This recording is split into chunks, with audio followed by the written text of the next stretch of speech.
யாத்திராகமம் 12ஆம் அதிகாரம். கர்த்தர் எகிப்து தேசத்தில் மோசேயையும் ஆரோனையும் நோக்கி, இந்த மாதம் உங்களுக்கு பிரதான மாதம், இது உங்களுக்கு வருஷத்தின் முதலாம் மாதமாய் இருப்பதாக. நீங்கள் இஸ்ரவேல் சபையார் யாவரையும் நோக்கி, இந்த மாதம் 10ஆம் தேதியில் வீட்டுத் தலைவர்கள் வீட்டுக்கு ஒரு ஆட்டுக்குட்டியாக, ஒவ்வொருவரும் ஒவ்வொரு ஆட்டுக்குட்டியை தெரிந்து கொள்ள கடவர்கள். ஒரு வீட்டில் இருக்கிறவர்கள் ஒரு ஆட்டுக்குட்டியை புசிக்கிறதற்கு போதுமான பேர்களாயிராமற் போனால், அவனும் அவன் சமீபத்தில் இருக்கிற அவனுடைய அயல் வீட்டுக்காரனும் தங்களிடத்திலுள்ள ஆத்துமாக்களின் லக்கத்திற்கு தக்கதாக ஒரு ஆட்டுக்குட்டியை தெரிந்து கொள்ள வேண்டும். அவனவன் புசிப்புக்கு தக்கதாக லக்கம் பார்த்து ஆட்டுக்குட்டியை தெரிந்து கொள்ள வேண்டும். அந்த ஆட்டுக்குட்டி பழுதற்றதும் ஆணும் ஒரு வயதுள்ளதுமாய் இருக்க வேண்டும். செம்மறி ஆடுகளிலாவது வெள்ளாடுகளிலாவது அதை தெரிந்து கொள்ளலாம். அதை இந்த மாதம் 14ஆம் தேதி வரைக்கும் வைத்திருந்து, இஸ்ரவேல் சபையின் ஒவ்வொரு கூட்டத்தாரும் சாயங்காலத்தில் அதை அடித்து, அதன் இரத்தத்தில் கொஞ்சம் எடுத்து, தாங்கள் அதை புசிக்கும் வீட்டு வாசல் நிலைக்கால்கள் இரண்டிலும் நிலையின் மேற்சட்டத்திலும் தெளித்து, அன்று ராத்திரியிலே அதன் மாம்சத்தை நெருப்பினால் சுட்டு, புளிப்பில்லா அப்பத்தோடும் கசப்பான கீரையோடும் அதை புசிக்க கடவர்கள். பச்சையாயும் தண்ணீரில் அவிக்கப்பட்டதாயும் அல்ல, அதன் தலையையும் அதன் தொடைகளையும் அதற்குள்ள யாவையும் ஏகமாய் நெருப்பினால் சுட்டதாய் அதை புசிப்பீர்களாக. அதிலே ஒன்றையும் விடியற்காலம் மட்டும் மீதியாக வைக்காமல், விடியற்காலம் மட்டும் அதிலே மீதியாயிருக்கிறதை அக்கினியால் சுட்டெரிப்பீர்களாக. அதை புசிக்க வேண்டிய விதமாவது, நீங்கள் உங்கள் அறைகளில் கச்சை கட்டிக்கொண்டும், உங்கள் கால்களில் பாதரட்சை தொடுத்து கொண்டும், உங்கள் கையில் தடி பிடித்து கொண்டும் அதை தீவிரமாய் புசிக்க கடவீர்கள். அது கர்த்தருடைய பஸ்கா. அந்த ராத்திரியிலே நான் எகிப்து தேசம் எங்கும் கடந்து போய், எகிப்து தேசத்திலுள்ள மனிதர் முதல் மிருக ஜீவன்கள் மட்டும் முதற்பேராயிருக்கிறவைகளையெல்லாம் அதம் பண்ணி, எகிப்து தேவர்களின் மேல் நீதியை செலுத்துவேன். நானே கர்த்தர். நீங்கள் இருக்கும் வீடுகளில் அந்த இரத்தம் உங்களுக்காக அடையாளமாயிருக்கும். அந்த இரத்தத்தை நான் கண்டு உங்களை கடந்து போவேன். நான் எகிப்து தேசத்தை அழிக்கும்போது அழிக்கும் வாதை உங்களுக்குள்ளே வராதிருக்கும். அந்த நாள் உங்களுக்கு நினைவு கூறுதலான நாளாய் இருக்க கடவது. அதை கர்த்தருக்கு பண்டிகையாக ஆசரிப்பீர்களாக. அதை உங்கள் தலைமுறைதோறும் நித்திய நியமமாக ஆசரிக்க கடவீர்கள். புளிப்பில்லா அப்பத்தை 7 நாளளவும் புசிக்க கடவீர்கள். முதலாம் நாளில்தானே புளித்த மாவை உங்கள் வீடுகளிலிருந்து நீக்க வேண்டும். முதலாம் நாள் தொடங்கி 7ஆம் நாள் வரைக்கும் புளித்த அப்பம் புசிக்கிறவன் எவனோ அந்த ஆத்துமா இஸ்ரவேலரிலிருந்து அறுப்புண்டு போவான். முதலாம் நாளில் பரிசுத்த சபை கூடுதலும் 7ஆம் நாளிலும் பரிசுத்த சபை கூடுதலும் இருக்க வேண்டும். அவைகளில் ஒரு வேலையும் செய்யப்படலாகாது. அவரவர் சாப்பிடுகிறதற்கு தேவையானது மாத்திரம் உங்களால் செய்யப்படலாம். புளிப்பில்லா அப்ப பண்டிகையை ஆசரிப்பீர்களாக. இந்த நாளில்தான் நான் உங்கள் சேனைகளை எகிப்து தேசத்திலிருந்து புறப்பட பண்ணினேன். ஆகையால் உங்கள் தலைமுறைதோறும் நித்திய நியமமாக இந்த நாளை ஆசரிக்க கடவீர்கள். முதலாம் மாதம் 14ஆம் தேதி சாயங்காலம் தொடங்கி மாதத்தின் 21ஆம் தேதி சாயங்காலம் வரைக்கும் புளிப்பில்லா அப்பம் புசிக்க கடவீர்கள். 7 நாள் அளவும் உங்கள் வீடுகளில் புளித்தமா காணப்படலாகாது.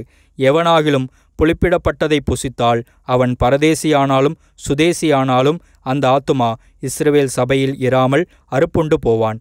புளிப்பிடப்பட்ட யாதொன்றையும் நீங்கள் புசிக்க வேண்டாம். உங்கள் வாசஸ்தலங்களிலெல்லாம் புளிப்பில்லா அப்பம் புசிக்க கடவீர்கள் என்று சொல் என்றார்.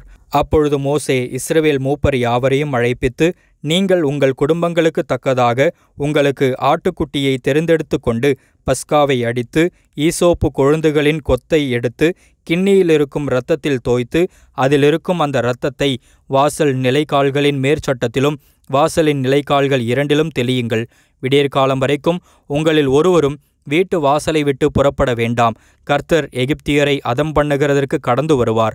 நிலையின் மேற்சட்டத்திலும் வாசலின் நிலைக்கால்கள் இரண்டிலும் அந்த இரத்தத்தை காணும்போது கர்த்தர் சங்காரக்காரனை உங்கள் வீடுகளில் உங்களை அதம் பண்ணுகிறதற்கு வர ஒட்டாமல் வாசற்படியை விலகி கடந்து போவார். இந்த காரியத்தை உங்களுக்கும் உங்கள் பிள்ளைகளுக்கும் நித்திய நியமமாக கைக்கொள்ள கடவீர்கள். கர்த்தர் உங்களுக்கு தாம் சொன்னபடி கொடுக்கப் போகிற தேசத்திலே நீங்கள் போய் சேரும்போது இந்த ஆராதனையை கைக்கொள்ள கடவீர்கள். அப்பொழுது உங்கள் பிள்ளைகள் இந்த ஆராதனையின் கருத்து என்ன என்று உங்களை கேட்டால், இது கர்த்தருடைய பஸ்காவாகிய பலி. அவர் எகிப்தியரை அதம் பண்ணி நம்முடைய வீடுகளை தப்ப பண்ணின போது எகிப்திலிருந்த இஸ்ரவேல் புத்திரருடைய வீடுகளை கடந்து போனார் என்று நீங்கள் சொல்ல வேண்டும் என்றான். அப்பொழுது ஜனங்கள் தலைவணங்கி பணிந்து கொண்டார்கள்.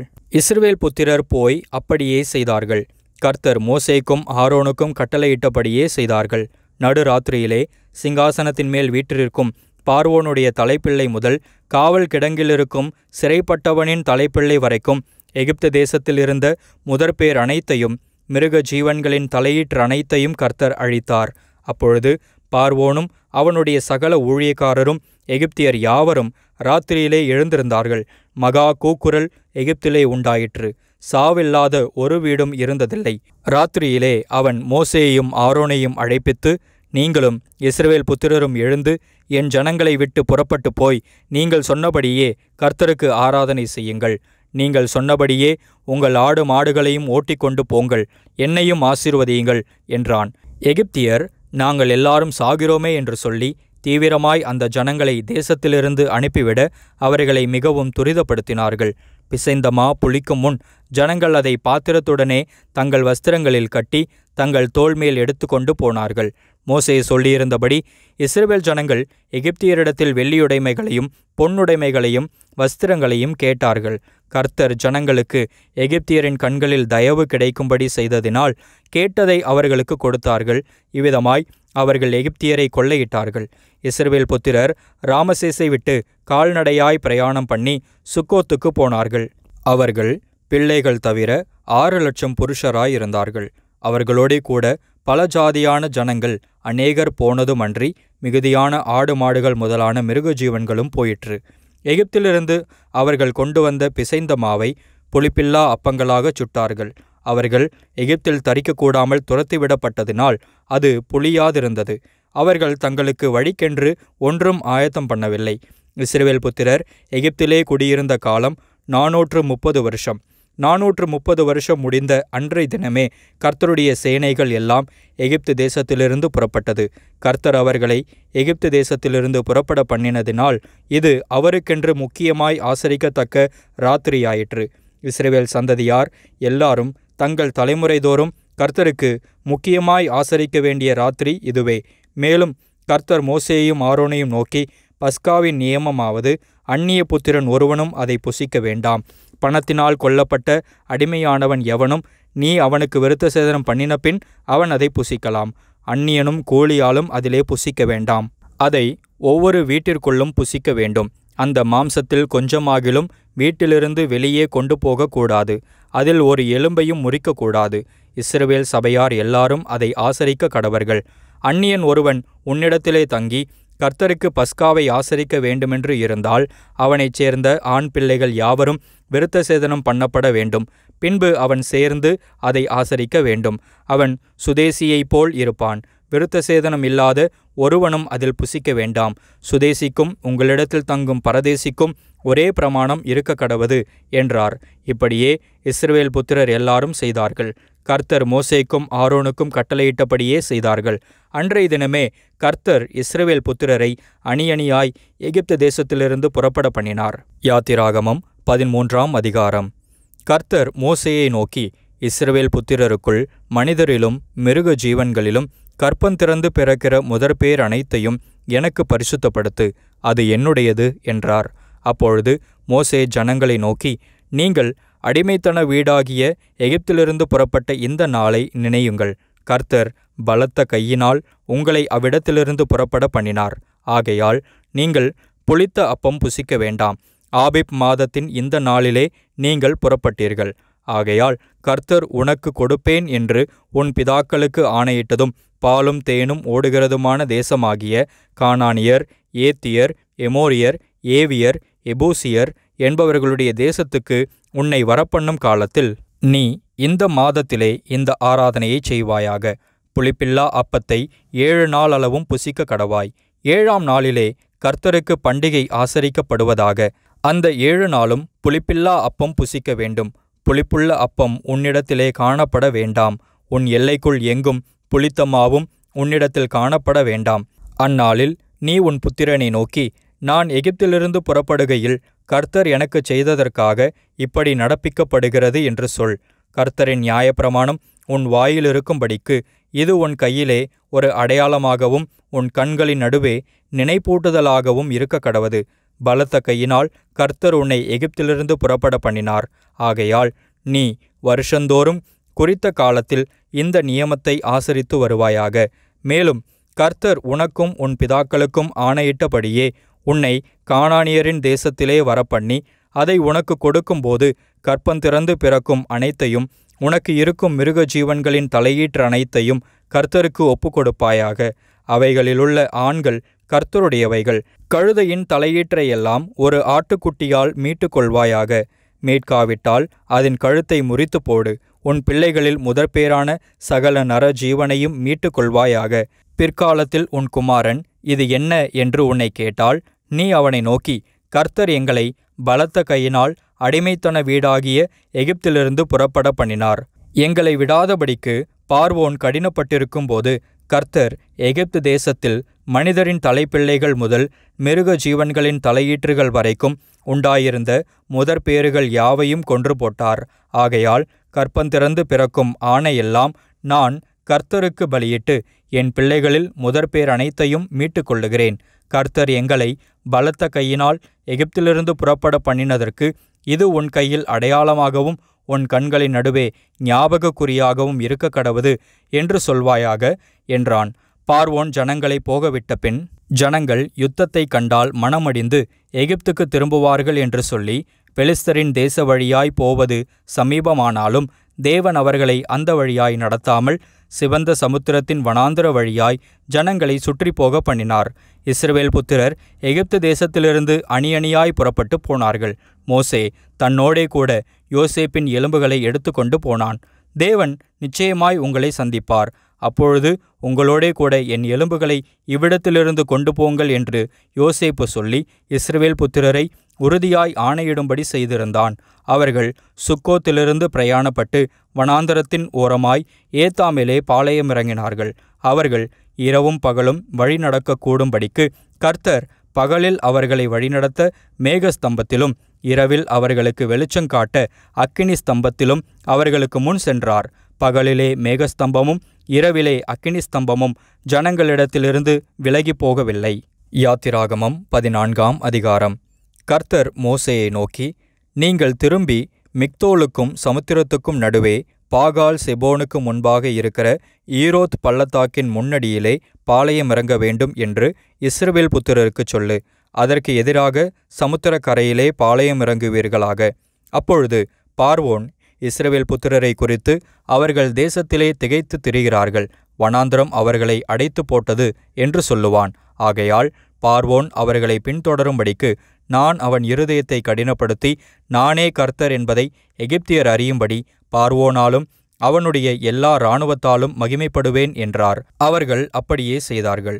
ஜனங்கள் ஓடிப்போய்விட்டார்கள் என்று எகிப்தின் ராஜாவுக்கு அறிவிக்கப்பட்டபோது ஜனங்களுக்கு விரோதமாக பார்வோனும் அவன் ஊழியக்காரரும் மனம் வேறுபட்டு, நமக்கு வேலை செய்யாதபடிக்கு நாம் இஸ்ரவேலரை போகவிட்டது என்ன காரியம் என்றார்கள். அவன் தன் இரதத்தை பூட்டி தன் ஜனங்களை கூட்டிக் கொண்டு பிரதானமான 600 இரதங்களையும் எகிப்திலுள்ள மற்ற சகல இரதங்களையும் அவைகள் எல்லாவற்றிற்கும் அதிபதிகளான வீரரையும் கூட்டிக் கொண்டு போனான். கர்த்தர் எகிப்தின் ராஜாவாகிய பார்வோனின் இருதயத்தை கடினப்படுத்தினார். அவன் இஸ்ரவேல் புத்திரரை பின்தொடர்ந்தான். இஸ்ரவேல் புத்திரர் பலத்த கையுடன் புறப்பட்டு போனார்கள். எகிப்தியர் பார்வோனுடைய சகல குதிரைகளோடும் இரதங்களோடும் அவனுடைய குதிரை வீரரோடும் சேனைகளோடும் அவர்களை தொடர்ந்து போய் சமுத்திர தண்டையிலே பாகால் செபோனுக்கு எதிரே இருக்கிற ஈரோத் பள்ளத்தாக்கின் முன்னடியிலே பாளையமிறங்கியிருக்கிற அவர்களை கிட்டினார்கள். பார்வோன் சமீபித்து வருகிறபோது இஸ்ரவேல் புத்திரர் தங்கள் கண்களை ஏறெடுத்து பார்த்து எகிப்தியர் தங்களுக்கு பின்னே வருகிறதைக் கண்டு மிகவும் பயந்தார்கள். அப்பொழுது இஸ்ரவேல் புத்திரர் கர்த்தரை நோக்கி கூப்பிட்டார்கள். அன்றியும் அவர்கள் மோசேயை நோக்கி, எகிப்திலே பிரேத குழிகள் இல்லை என்றா? வனாந்தரத்திலே சாகும்படிக்கு எங்களை கொண்டு வந்தீர். நீர் எங்களை எகிப்திலிருந்து புறப்பட பண்ணினதினால் எங்களுக்கு இப்படி செய்தது என்ன? நாங்கள் எகிப்திலே இருக்கும்போது நாங்கள் எகிப்தியருக்கு வேலை செய்ய எங்களை சும்மா விட்டுவிடும் என்று சொன்னோம் அல்லவா? நாங்கள் வனாந்தரத்திலே சாகிறதை பார்க்கிலும் எகிப்தியருக்கு வேலை செய்கிறது எங்களுக்கு நலமாயிருக்குமே என்றார்கள். அப்பொழுது மோசே ஜனங்களை நோக்கி, பயப்படாதிருங்கள். நீங்கள் நின்று கொண்டு இன்றைக்கு கர்த்தர் உங்களுக்கு செய்யும் இரட்சிப்பை பாருங்கள். இன்றைக்கு நீங்கள் காண்கிற எகிப்தியரை இனி என்றைக்கும் காண மாட்டீர்கள். கர்த்தர் உங்களுக்காக யுத்தம் பண்ணுவார், நீங்கள் சும்மா இருப்பீர்கள் என்றான். அப்பொழுது கர்த்தர் மோசேயை நோக்கி, நீ என்னிடத்தில் முறையிடுகிறது என்ன? புறப்பட்டு போங்கள் என்று இஸ்ரவேல் புத்திரருக்கு சொல்லு. நீ உன் கோலை ஓங்கி உன் கையை சமுத்திரத்தின் மேல் நீட்டி சமுத்திரத்தை பிளந்துவிடு. அப்பொழுது இஸ்ரவேல் புத்திரர் சமுத்திரத்தின் நடுவாக வெட்டாந்தரையிலே நடந்து போவார்கள். எகிப்தியர் உங்களை பின்தொடர்ந்து வரும்படி நான் அவர்கள் இருதயத்தை கடினப்படுத்தி பார்வோனாலும் அவன் ரதங்கள் குதிரை வீரர் முதலாகிய அவனுடைய எல்லா இராணுவத்தாலும் மகிமைப்படுவேன். இப்படி நான் பார்வோனாலும் அவன் ரதங்களாலும் அவன் குதிரை வீரராலும் மகிமைப்படும்போது நானே கர்த்தர் என்பதை எகிப்தியர் அறிவார்கள் என்றார். அப்பொழுது இஸ்ரவேலரின் சேனைக்கு முன்னாக நடந்த தேவதூதனானவர் விலகி அவர்களுக்கு பின்னாக நடந்தார். அவர்களுக்கு முன்னிருந்த மேகஸ்தம்பமும் விலகி அவர்கள் பின்னே நின்றது. அது எகிப்தியரின் சேனையும் இஸ்ரவேலரின் சேனையும் முழுதும் ஒன்றோடொன்று சேராதபடி அவைகள் நடுவில் வந்தது. எகிப்தியருக்கு அது மேகமும் அந்தகாரமுமாயிருந்தது, இஸ்ரவேலருக்கோ அது இரவை வெளிச்சமாக்கிற்று. மோசே தன் கையை சமுத்திரத்தின் மேல் நீட்டினான். அப்பொழுது கர்த்தர் முழுதும் பலத்த கீழ்காற்றினால் சமுத்திரம் ஒதுங்கும்படி செய்து அதை வறண்டு போக பண்ணினார். ஜலம் பிளந்து பிரிந்து போயிற்று. இஸ்ரவேல் புத்திரர் சமுத்திரத்தின் நடுவாக வெட்டாந்தரையிலே நடந்து போனார்கள். அவர்கள் வலதுபுறத்திலும் அவர்கள் இடதுபுறத்திலும் ஜலம் அவர்களுக்கு மதிலாக நின்றது. அப்பொழுது எகிப்தியர் அவர்களை தொடர்ந்து பார்வோனுடைய சகல குதிரைகளோடும் இரதங்களோடும் குதிரை வீரரோடும் அவர்கள் பிறகாலே சமுத்திரத்தின் நடுவே பிரவேசித்தார்கள். கிழக்கு வெளுத்து வரும் ஜாமத்தில் கர்த்தர் அக்கினியும் மேகமுமான ஸ்தம்பத்திலிருந்து எகிப்தியரின் சேனையை பார்த்து அவர்கள் சேனையை கலங்கடித்து அவர்களுடைய இரதங்களிலிருந்து உருளைகள் கழலவும் அவர்கள் தங்கள் இரதங்களை வருத்தத்தோடே நடத்தவும் பண்ணினார். அப்பொழுது எகிப்தியர் இஸ்ரவேலரை விட்டு ஓடிப்போவோம், கர்த்தர் அவர்களுக்கு துணை நின்று எகிப்தியருக்கு விரோதமாய் யுத்தம் பண்ணுகிறார் என்றார்கள். கர்த்தர் மோசேயை நோக்கி, ஜலம் எகிப்தியர் மேலும் அவர்களுடைய இரதங்கள் மேலும் அவர்களுடைய குதிரை வீரர் மேலும் திரும்பும்படிக்கு உன் கையை சமுத்திரத்தின் மேல் நீட்டு என்றார். அப்படியே மோசே தன் கையை சமுத்திரத்தின் மேல் நீட்டினான். விடியற் காலத்தில் சமுத்திரம் பலமாய் திரும்பி வந்தது. எகிப்தியர் அதற்கு எதிராக ஓடும்போது கர்த்தர் அவர்களை கடலின் நடுவே கவிழ்த்து போட்டார். ஜலம் திரும்பி வந்து இரதங்களையும் குதிரை வீரரையும் அவர்கள் பின்னாக சமுத்திரத்தில் பிரவேசித்திருந்த பார்வோனுடைய இராணுவம் அனைத்தையும் மூடிக்கொண்டது. அவர்களில் ஒருவனாகிலும் தப்பவில்லை. இஸ்ரவேல் புத்திரரோ சமுத்திரத்தின் நடுவாக வெட்டாந்தரையின் வழியாய் நடந்து போனார்கள். அவர்கள் வலதுபுறத்திலும் அவர்கள் இடதுபுறத்திலும் ஜலம் அவர்களுக்கு மதிலாக நின்றது. இவ்விதமாய் கர்த்தர் அந்நாளிலே இஸ்ரவேலரை எகிப்தியரின் கைக்கு தப்புவித்து ரட்சித்தார். கடற்கரையிலே எகிப்தியர் செத்து கிடக்கிறதை இஸ்ரவேலர் கண்டார்கள். கர்த்தர் எகிப்தியரில் செய்த அந்த மகத்தான கிரியையை இஸ்ரவேலர் கண்டார்கள். அப்பொழுது ஜனங்கள் கர்த்தருக்கு பயந்து கர்த்தரிடத்திலும் அவருடைய ஊழியக்காரனாகிய மோசேயினிடத்திலும் விசுவாசம் வைத்தார்கள்.